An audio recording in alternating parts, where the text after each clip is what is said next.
idea how it was gonna work. The case. The case is, where's the case? Where's Loki? After taking a break for over a year due to the onset of the coronavirus pandemic, Marvel Studios is finally back in full force, by this time adding to the MCU with a myriad of impressive Disney Plus originals. And having already explored the incredible world of WandaVision along with the new and improved Captain America and the Winter Soldier, there's no doubt that Kevin Feige has a lot more content in store for us. But what Marvel television shows can we expect in the future, and do we know anything about them that may add to the cinematic lore already in existence? Well, whether you're a fan of the MCU or just want to know more about the future prospects of Marvel, you've come to the right place, as we're about to look at the upcoming selection of Marvel shows exclusive to Disney Plus. So strap yourselves in and get ready for an informative ride as things are about to get interesting. But before we get into it, make sure you leave a like and subscribe with notifications on so you don't miss out on any of the new videos that we post. Number 1. Loki. First up on our list is a franchise that is already looking to be a flagship title for Disney Plus. We are of course referring to Loki, which is about halfway through its first season at the moment and is already being heralded as the best Marvel installment of the year so far. For those of you who haven't been able to keep up to date, Loki follows the titular character of the same name, which may sound confusing considering how he died back in Avengers Endgame. But exploring multiple timelines can be an interesting subject matter, with the Avengers time heist in Endgame actually resulting in a Loki from the past grabbing onto the Tesseract and using it to escape custody after being captured. This move, however, does grab the attention of an organization known as the Time Variance Authority, or TVA for short. You see, the TVA has a problem with variants such as Loki not doing what he was supposed to do in accordance to what they call the sacred timeline. It's thus their job to trim those new branch timelines and eradicate variants with the intention of maintaining the sacred timeline and preventing a major multiversal war. At least that's what they said they're up to. Rather than getting rid of Loki, a TVA agent by the name of Mobius brings him along in an attempt to catch another Loki variant who is murdering Minutemen and stealing what remains of their TVA equipment. But what starts as a buddy cop movie slowly divulges into a crazy time-hopping adventure filled to the brim with intrigue, misdirection, and constant power struggles. And with two Lokis on the screen at the same time, it's really no wonder that this franchise has gotten off to such a big start. In fact, Feige knew just how well Loki was able to do that. He immediately confirmed it for a second season before waiting for an audience reaction. This means that Loki is definitely a franchise Marvel fans can invest in. And as it stands, it looks like the franchise is going to be quite important in bringing up another multiversal war, which is sure to bleed into the upcoming Doctor Strange and the Multiverse of Madness. The same can be said about WandaVision, so be sure to keep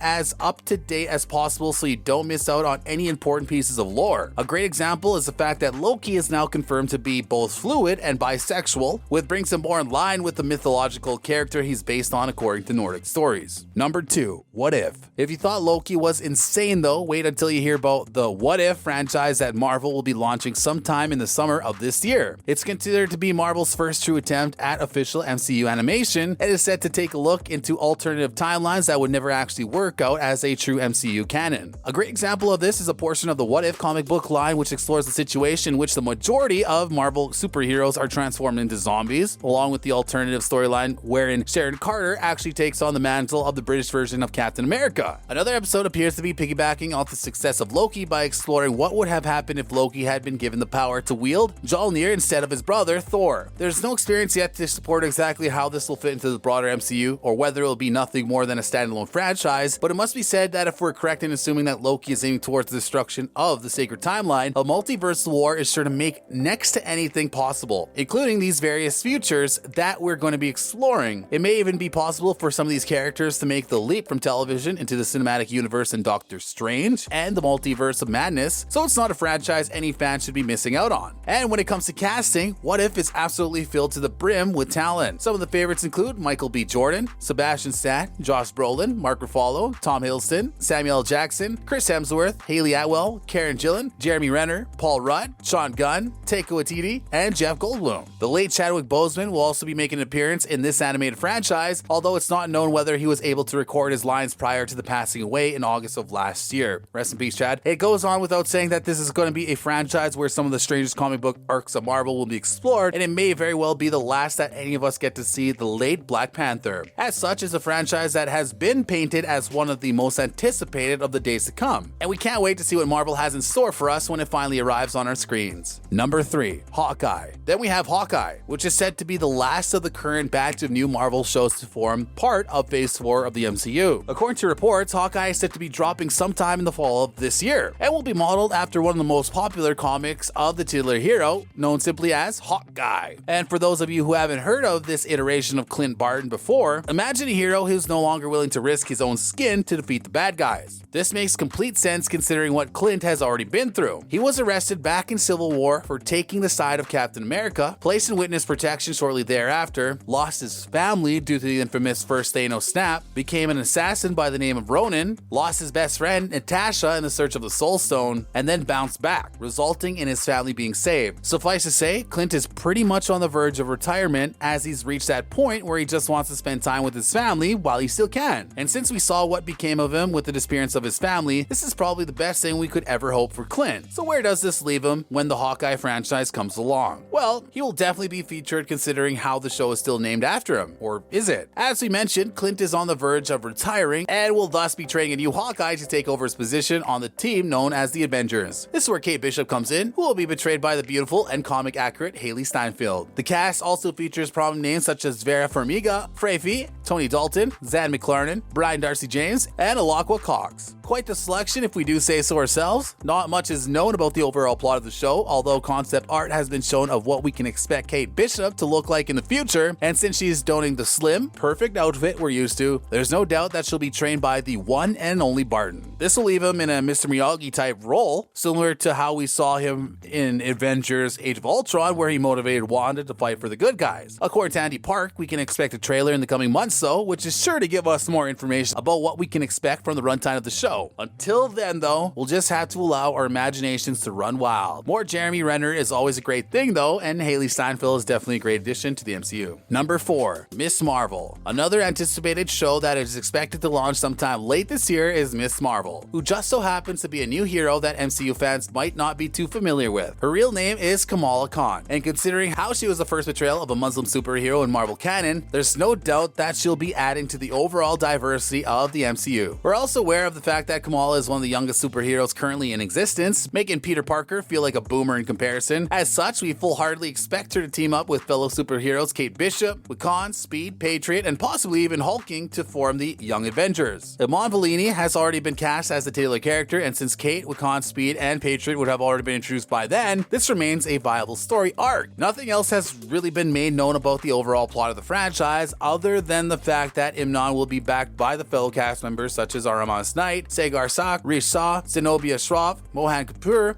Matt Lintz, Yasmin Fletcher, Leith Naki, Azra Usman, Chavina Springer, and Nimra Buka. We also know that Kamala Khan will be appearing in the upcoming sequel to Captain Marvel, known solely as The Marvels. So it could very well be possible that Mrs. Marvel as a show will be introducing us to this new hero and setting up this anticipated sequel at the same time. Number 5. The rest of what we know. Surprisingly enough, there are so many Marvel television shows on the horizon that we can't possibly discuss them all, with the remainder having been announced with dates still to be determined. This includes titles such as She-Hulk, which is set to be a legal comedy of note, Moon Knight, who's considered by many to be a figure similar to Deadpool, Secret Invasion, which will likely deal with the Skull-Kree War, as well as both Ironheart and Armor Wars, which will be looking at the legacy of Tony Stark. But what do you think of the future of MCU? Be sure to let us know in the comment section down below.